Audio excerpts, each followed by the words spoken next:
ಮಾಜಿ ಸಚಿವ ಜನಾರ್ದನ ರೆಡ್ಡಿಗೆ ಮತ್ತೊಂದು ವಿಪತ್ತು ಎದುರಾಗಿದೆ.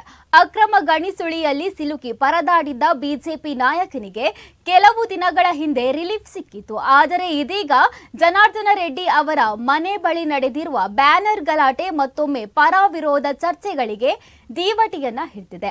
ವಾಲ್ಮೀಕಿ ಪುತ್ಥಳಿ ಅನಾವರಣ ಕಾರ್ಯಕ್ರಮ ಸ್ಥಳೀಯವಾಗಿ ಆಯೋಜನೆಯನ್ನ ಮಾಡಲಾಗಿತ್ತು. ಜನವರಿ 3ಕ್ಕೆ ಕಾರ್ಯಕ್ರಮ ಕೂಡ ನಿಗದಿ ಮಾಡಲಾಗಿತ್ತು. ಇದೇ ಕಾರಣಕ್ಕೆ ಬಳ್ಳಾರಿ ನಗರದ ಜನಾರ್ದನ ರೆಡ್ಡಿ ಅವರ ಮನೆ ಮುಂಭಾಗದಲ್ಲೇ ಬ್ಯಾನರ್ ಹಾಕಲು ಒಂದು ಗುಂಪು ಮುಂದಾಗಿತ್ತು. ಇಂತಹ ಸ್ಥಿತಿಯಲ್ಲಿ ಗಲಾಟೆ ನಡೆದು ಕಾಂಗ್ರೆಸ್ ಪಕ್ಷದ ಕಾರ್ಯಕರ್ತ ಮತ್ತು ಶಾಸಕ ನಾರಾ ಭರತ್ ರೆಡ್ಡಿ ಬೆಂಬಲಿಗ ರಾಜಶೇಖರ್ ಎಂಬವರು ಮೃತಪಟ್ಟಿದ್ದಾರೆ. ಈ ಘಟನೆ ರಾಜಕೀಯ ತಿರುವು ಕೂಡ ಪಡೆಯುತ್ತಿದೆ. ಅಕ್ರಮ ಗಣಿಗಾರಿಕೆ ಪ್ರಕರಣ ಸೇರಿದಂತೆ ಮಾಜಿ ಸಚಿವ ಜನಾರ್ದನ ರೆಡ್ಡಿ ಅವರ ವಿರುದ್ಧ ಈಗಾಗಲೇ ಹಲವು ಕೇಸ್ಗಳು ಇವೆ. ಈ ಎಲ್ಲ ಘಟನೆಗಳ ಜೊತೆಗೆ ಈಗ ರಾಜಶೇಖರ್ ಸಾವು ಹೊಸದೊಂದು ಸಮಸ್ಯೆಯನ್ನ ಜನಾರ್ದನ ರೆಡ್ಡಿ ರಾಜಕೀಯ ಬದುಕಿನಲ್ಲಿ ಸೃಷ್ಟಿ ಮಾಡಿದೆ.